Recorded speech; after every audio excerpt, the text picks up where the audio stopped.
everybody, today we're going to talk about eating disorders, or more specifically, what the early signs of an eating disorder are.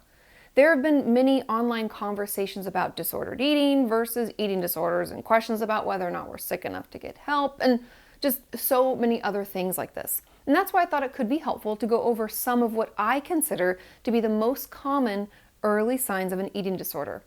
And if you have any of these, yes, you are sick enough for treatment. Yes, you are deserving of care. In fact, it doesn't matter how quote-unquote sick we feel, we are all deserving of care and can benefit from therapy. So reach out and speak up because it can and will get better. The first sign is when our thoughts begin to shift more toward food. Whether that is getting binge food, hiding food, getting out of eating food, or having only food that's deemed healthy around. This focus or obsession with food is truly the beginning stages of an eating disorder. And part of the reason I get so upset with social media and the health industry, with people sharing what they eat in a day or doing sponsored posts for diet teas or other products, it can influence how we feel about ourselves or even normalize what I would call eating disorder behavior.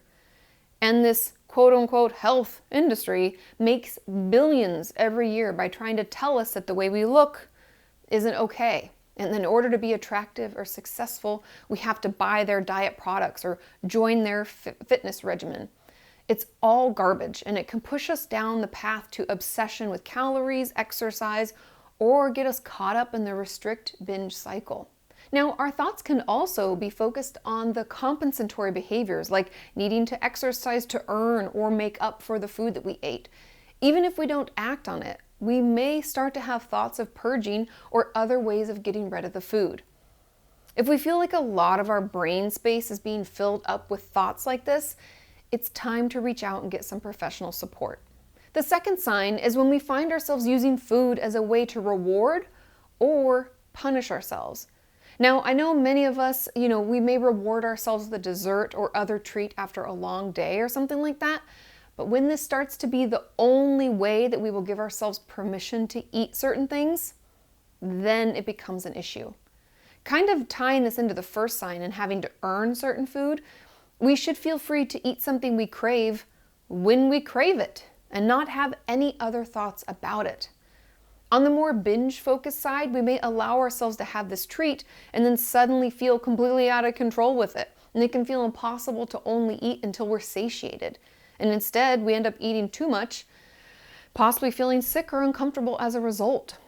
And when we've allowed ourselves to have this treat, regardless of how much we've had, we can then punish ourselves with food, not allowing ourselves to listen to our bodies and eat when we're hungry and stop when we're full. We can start withholding food as a way to punish the bad, quote-unquote, bad behavior of having the treat. Or swing into the other side and we punish by making ourselves eat a lot more than our body needs. So either way, if we are using food as a way to reward or punish ourselves, we have an eating disorder. Sign 3 is that we start to put our food thoughts and eating disorder-based needs above all else. We can be late to work or school, not connect with friends or family, and even isolate more than ever before due to our need to control our environment and food intake. When we put our eating disorder urges above other things in our life, those other things can cease to exist. But it can be hard to recognize at first. And even if we can tell it's happening, we may not really care. Remember, an eating disorder is a coping skill. And because we don't have other coping skills or built up resiliency in our life, it's something that we need to have to numb us out from something bigger and more painful going on. Therefore, we can only care about keeping that eating disorder around. And everything else can just start to feel just less important or possibly even annoying. Which leads me into the next sign, is that our relationships will begin to suffer. If we are placing more value on keeping our eating disorder coping skill around, the other people in our lives will be able to feel it. They can ask why we don't return their calls and texts as often, or why we don't want to get together anymore. We could even get into fights with those we love because they've challenged our eating disorder behaviors or plans, and possibly have even asked, why we're doing what we're doing or push us to get help.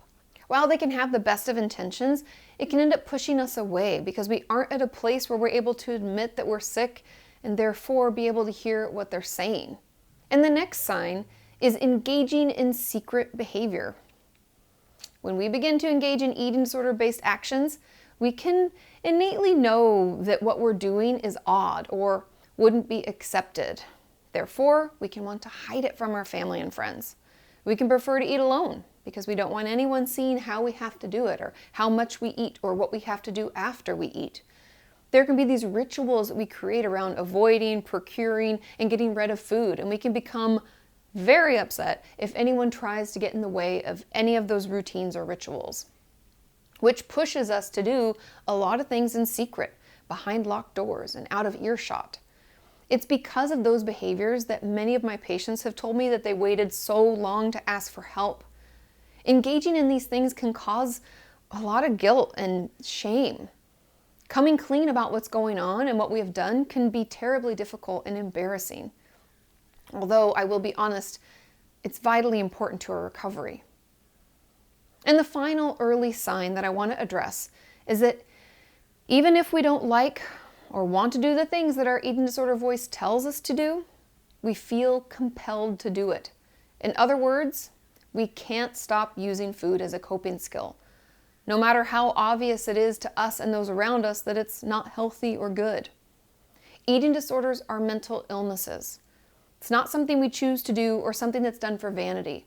It's a coping skill for other things going on in our life. And until we find other healthier ways to cope, it's going to still bother us and push us to do things in an effort to control our bodies, our environment, and our life, all the while creating more chaos and lack of control than ever before. And I do want to address the fact that COVID has changed some of these signs and symptoms. And it's why many of you have told me that you are like thriving this year. I'm feeling so good. But can't help myself. If we dig deeper into why that is, I'm pretty sure we're going to uncover the fact that it's only because we're able to use our eating disorder with more freedom. There aren't as many get-togethers, dinner parties. People aren't going out to eat as much. So even though it feels easier and less stressful right now, it's very possible that it's actually taking a huge toll on our mental health and our recovery. And if you can relate to any of these signs, please reach out for some professional help. Believe me when I say that you are sick enough. You deserve to get some support and care. And with the right help, it can get better. And of course, there are more signs and symptoms that we could have an eating disorder. So please feel free to leave any others that you think of in those comments down below. Thank you so much for watching, and I will see you next time. Bye.